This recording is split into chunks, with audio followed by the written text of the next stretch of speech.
जय गुरुदेव। गायत्री अनुष्ठान की सिद्धि क्या है और कैसे की जाती है और इसके क्या लाभ होते हैं।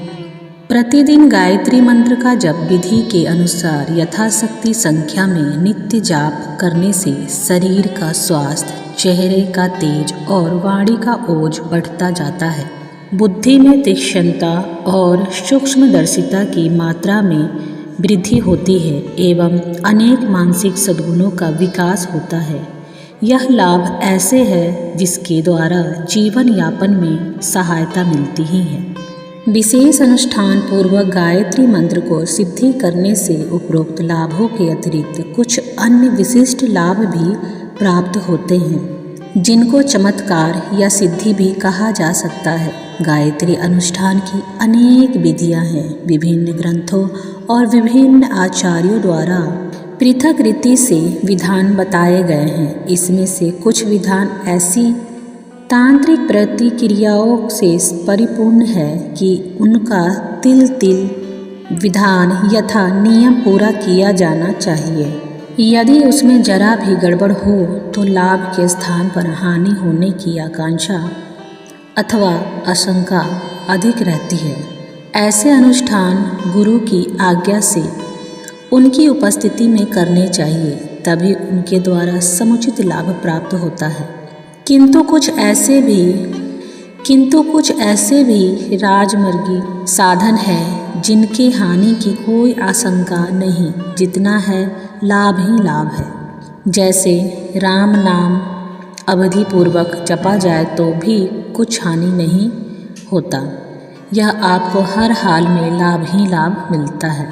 इसी प्रकार राजमार्ग के अनुष्ठान जैसे होते हैं जिसमें हानि की किसी दशा में कुछ संभावना है।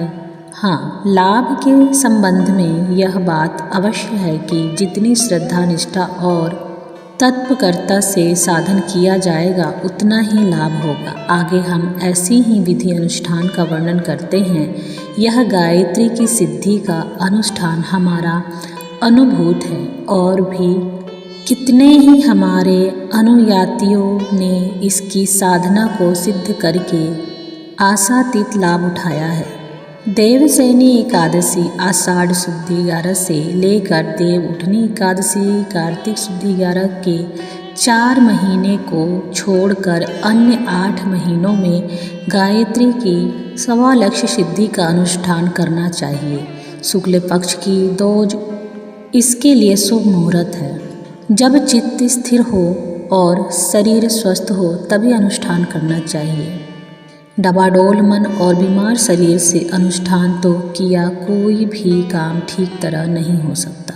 प्रातः काल सूर्योदय से 2 घंटे पूर्व उठकर शौच स्नान से निवृत्त होना चाहिए। फिर किसी एकांत स्वच्छ हवादार कमरे में जप के लिए जाना चाहिए। भूमि को जल से छिड़क कर दाब का आसन, फिर उसके ऊपर कपड़ा बिछाना चाहिए। पास में घी का दीपक जला दें तथा जल से भरा हुआ एक पात्र हो। जप के लिए तुलसी या चंदन की माला होनी चाहिए। गंगा जल और खड़िया मिट्टी मिलाकर महिलाओं को गिनने के लिए कोई छोटी छोटी गोलियां बना लेनी चाहिए। यह सब वस्तु पास में रखकर आसन पर सूर्य की ओर मुख करके जप करने के लिए बैठना चाहिए। शरीर पर धुली हुई धोती हो और कंधे से नीचे खद्दर का चादर या ऊनी कंबल ओढ़ लेना चाहिए। गर्दन और सिर खुला रहे। प्राणायाम मेरुदंड सीधा करके बैठना चाहिए। आरंभ में दोनों नथनों से धीरे धीरे पूरी सांस खींचनी चाहिए। जब छाती और पेट में पूरी हवा भर जाए तो कुछ समय से उसे रोकना चाहिए और फिर धीरे धीरे हवा को पूरी तरह बाहर निकाल देना चाहिए। ओम मंत्र का जाप मन ही मन श्वास खींचते, रोकते और छोड़ते समय करते रहना चाहिए। इस प्रकार के कम से कम 5 प्राणायाम करने चाहिए, जिससे चित्त स्थिर होता है, प्राण शक्ति तेज होती है और कुवासनाएं घटती है। प्रतिष्ठा प्राणायाम के बाद नेत्र बंद करके सूर्य के सामने तेजवान अत्यंत स्वरूपवान कमल पुष्प पर विराजमान गायत्री माता का ध्यान द्वारा आवाहन करना चाहिए। उनके लिए जगजननी तेज पुंज सर्वव्यापक महाशक्ति की भावना धारण करनी चाहिए। मन ही मन उन्हें प्रणाम करना चाहिए और अपने हृदय कमल पर आसन देकर उन्हें प्रीतिपूर्वक विराजमान करना चाहिए। इसके बाद जब आरंभ करना चाहिए, ओम भूर्भुवः स्वः तत्सवितुर्वरेण्यं भर्गो देवस्य धीमहि धियो यो नः प्रचोदयात्। इस एक मंत्र के साथ माला का एक मनका फेरना चाहिए। जब एक माला के 108 दाने पूरे हो जाएं तो खड़िया की गंगा जल मिश्रित जो गोलियां बना कर रखी है उनमें से एक उठाकर अलग रख देनी चाहिए। इस प्रकार हर एक माला समाप्त होने पर एक गोली रखते जाना चाहिए, जिससे मालाओं की संख्या गिनने में भूल ना पड़े।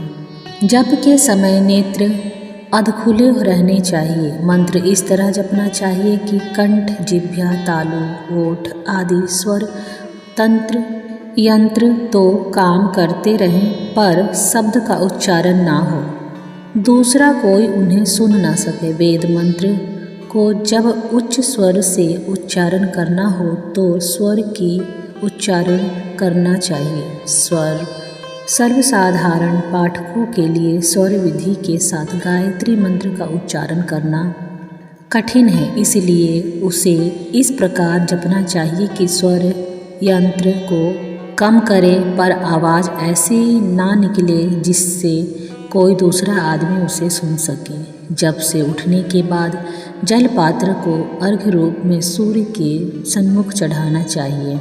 दीपक को अधजली बत्ती को हटाकर हर बार नई बत्ती डालनी चाहिए। अनुष्ठान में 1.25 लक्ष मंत्र का जप करना चाहिए, तो इसके लिए कम से कम 7 दिन और अधिक से अधिक 15 दिन लगाने चाहिए। 7, 9, 11 या 15 दिन में सप्ताह में यह समाप्त करना ठीक है। साधारणतः 1 घंटे में 15 से लेकर 20 माला तक जपी जा सकती है। कुल मिलाकर 1158 माला जपनी होती है। इसके लिए करीब 60 घंटे चाहिए। जितने दिन में जप पूरा करना हो उतने ही दिन में मालाओं की संख्या बट देनी चाहिए। यदि एक सप्ताह में करना हो तो करीब 8-9 घंटे प्रतिदिन देने पड़ेंगे।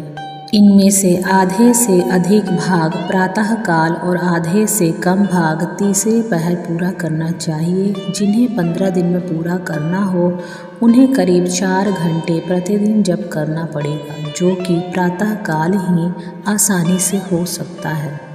जप पूरा हो जाए तब दूसरे दिन 1000 मंत्रों के जप से हवन करना चाहिए। गायत्री हवन में वैदिक कर्म कांड की रीतियाँ ना बरतनी जा सके तो कोई हानि नहीं। स्वच्छ भूमि पर मिट्टी की वेदी बनाकर पीपल, गूगल या आम की समिधाएं जलाकर शुद्ध हवन सामग्री से हवन करना चाहिए। एक मंत्र का जप पूरे हो जाए तो स्वाहा के साथ सामग्री चढ़ाने चाहिए। एक दूसरा साथी हवन में और बैठना चाहिए जो आहुति के साथ घी चढ़ाता जाए। जब 10 मालाएं मंत्र जप के साथ हवन समाप्त हो जाए तो अग्नि की 4 प्रदक्षिणा करनी चाहिए।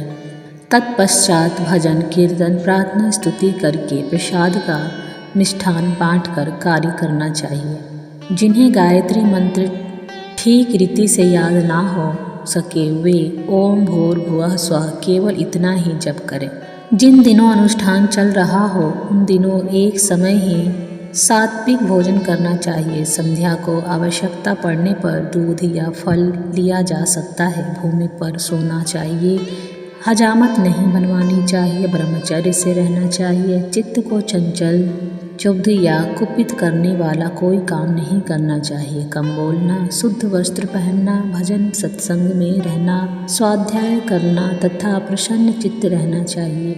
अनुष्ठान पूरा होने पर सत्पात्रों को अन्य धन का दान देना चाहिए। इस प्रकार 1.25 लाख जपों द्वारा गायत्री मंत्र सिद्ध कर देने से चमत्कार पूर्ण लाभ करने वाला हो जाता है। बीमारी, शत्रु का आक्रमण, राज दरबार का कोप, मानसिक भ्रांति, बुद्धि या स्मरण शक्ति की कमी, ग्रह जन्म अनिष्ट, भूत बाधा, संतान संबंधी चिंता, धन हानि, व्यापारिक विघ्न, बेरोजगारी, चित्त की अस्थिरता, वियोग, द्वेष भाव, असफलता आदि अनेक प्रकार की आपत्तियाँ और विघ्न बाधाएं दूर हो जाती हैं। यह सिद्ध करने वाला अपनी और दूसरों की विपत्ति टालने में बहुत हद तक दूर रहने के उसे दूर करने में किस प्रकार सामर्थ्य होता है, इसका वर्णन अगले अंग में करेंगे। बुरे कर्म का फल अच्छा हो ही नहीं सकता। बुरा कर्म करते हुए जो किसी को फलता फूलता देख जाता है वह उस बुरे कर्म का फल नहीं है, वह तो पूर्व के किसी शुभ कर्म का फल है जो अभी प्रकट हुआ है। अभी जो वह बुरा कर्म कर रहा है उसका फल तो आगे चलकर मिलेगा ही मिलेगा।